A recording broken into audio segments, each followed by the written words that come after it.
Hello and welcome to this week's episode of Project Narrowboat. I've had an enjoyable couple of weeks moored at a little place just north of Oxford. It's called Kidlington.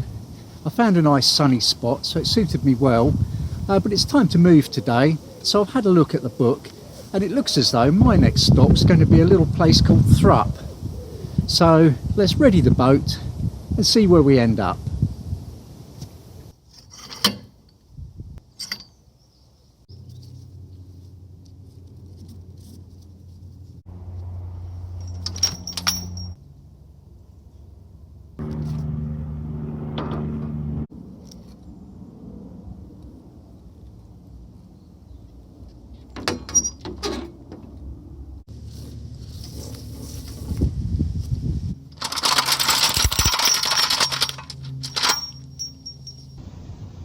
A quick nudge to the bow before I hop onto the stern and start the engine. And I'm away. You can already see the first lock, Kidlington Green lock, just up ahead. Another boater has seen that I'm on my own and has very kindly offered to help with the lock. These narrow locks don't take very long to empty, and I'm soon on my way to the entrance.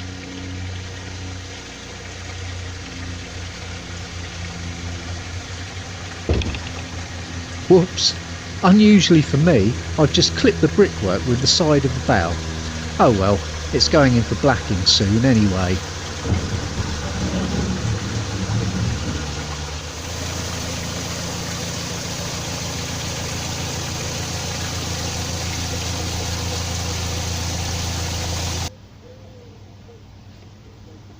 In no time at all, the lock fills and the gate can be opened.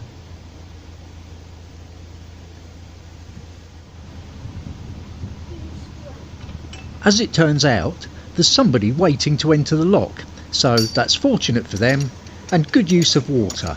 Not that we're having any shortages of that right now.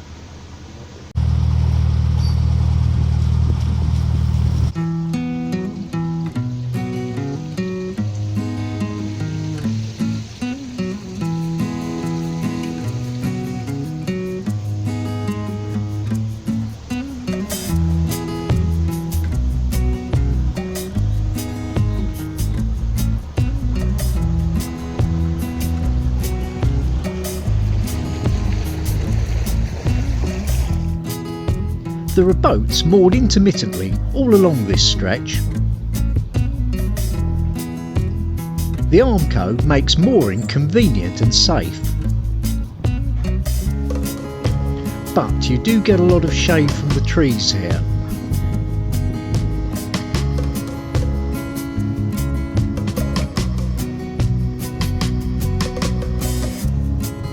I keep seeing this little boat around. He really does get everywhere.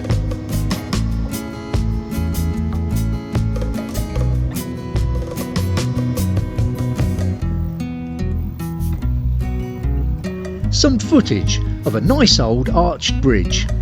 And why not?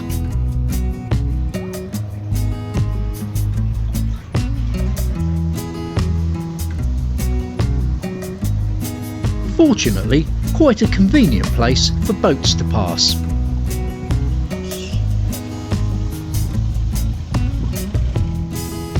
Another arched bridge, possibly even better than the last.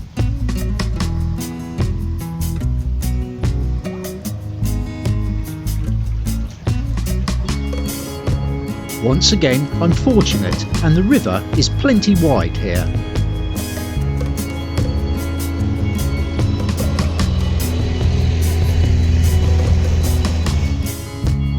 The railway crosses my path.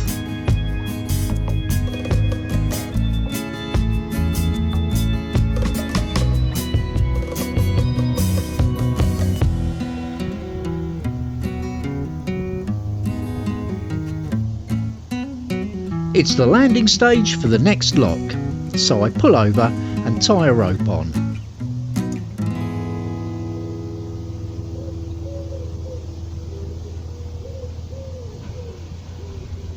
Well, it doesn't look like there's anyone around to help me with this lock, so just go up and tackle it myself. With windlass and camera in hand, I head for the lock. Well, this lock is in my favour, but it's a bit stiff.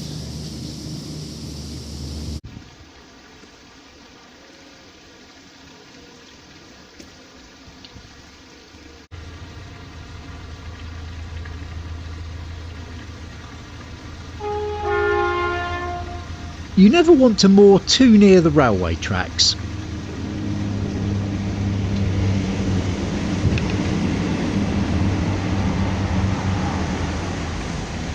But as you can see, I now have help with this lock, courtesy of a boat that's coming the other way.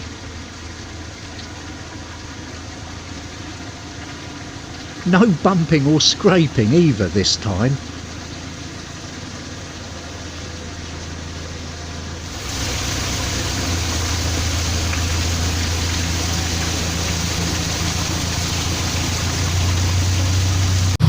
I've done it again. Just got to this lock, didn't look like there was anyone around, but in fact there's a boat just coming through, so once again I've got assistance which will speed me along my way very nicely.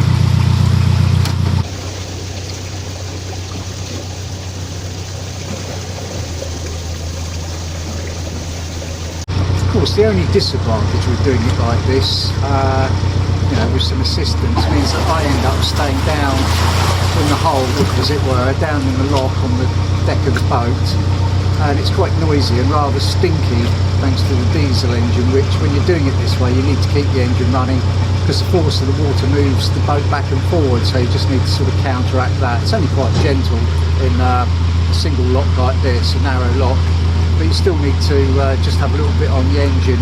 You could do it with a rope if you tossed it up and threw it round the bollard, but it's a bit too much like hard work for me.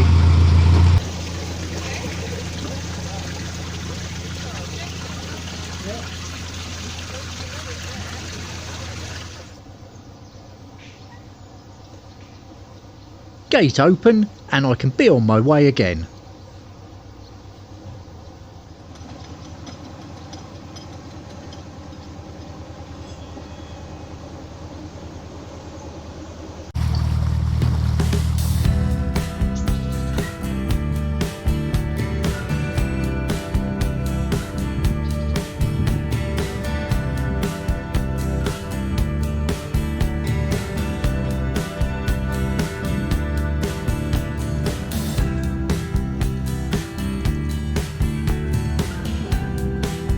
Another nice spot to moor, what with the straight edge of the bank and the Armco, but you're quite limited as to how much sun you'd get here.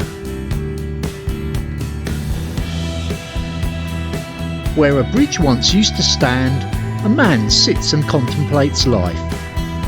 Or perhaps he's just texting someone.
According to the book, there should be a water point here to my left. Let's see if I can find it. Well, it's a slightly odd spot this. It's I've just stopped for water, but it's sort of like half on a blind bend before a bridge, so managed to get tied up. I'm just going to grab some water and obviously be on my way, but you think they could have put it somewhere better, but it doesn't matter.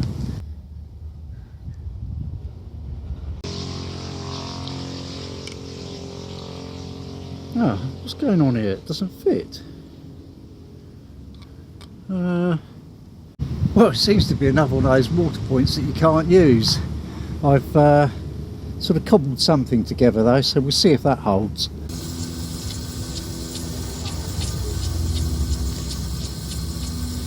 I'd just like to run that hose for a second to clear out any bugs and spiders that might be up there.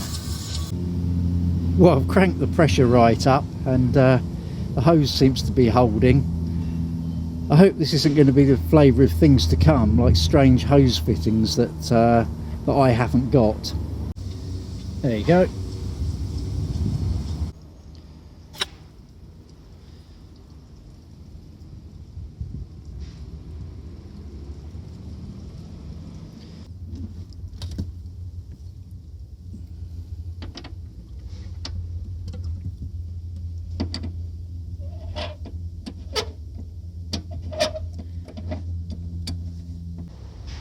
A pretty row of cottages. It's all very nicely kept around here.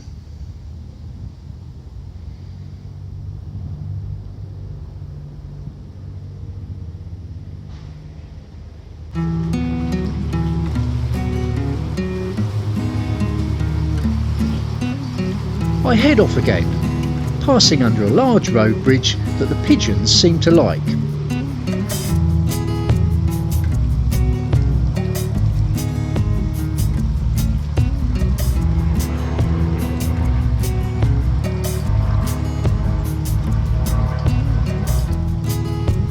Welcome to Thrupp. Well, it's not that much of a welcome. These moorings are all for permit holders.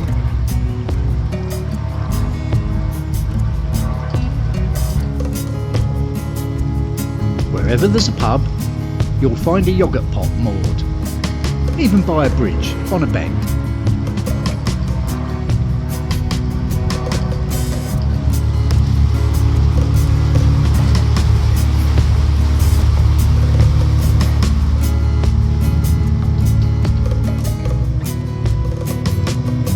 It's narrow, blind corners like this that you really have to hope there's nobody coming the other way.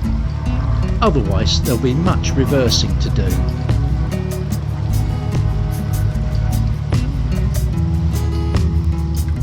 Luck was certainly on my side today. Although there seemed to be a good few boats about, I didn't have to pass anyone here.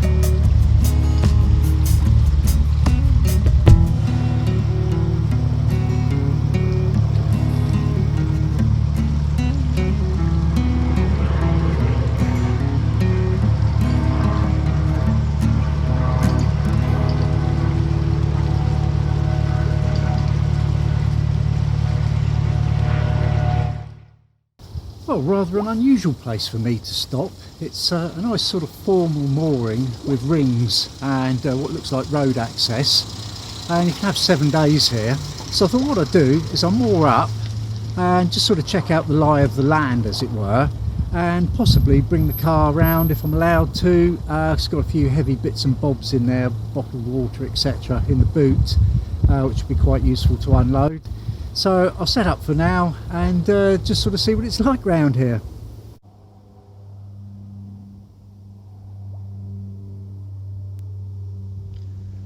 Home again.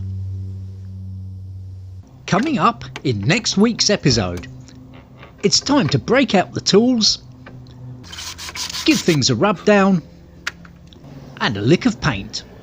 Do you know, I've been wanting to paint these doors white ever since I got the boat.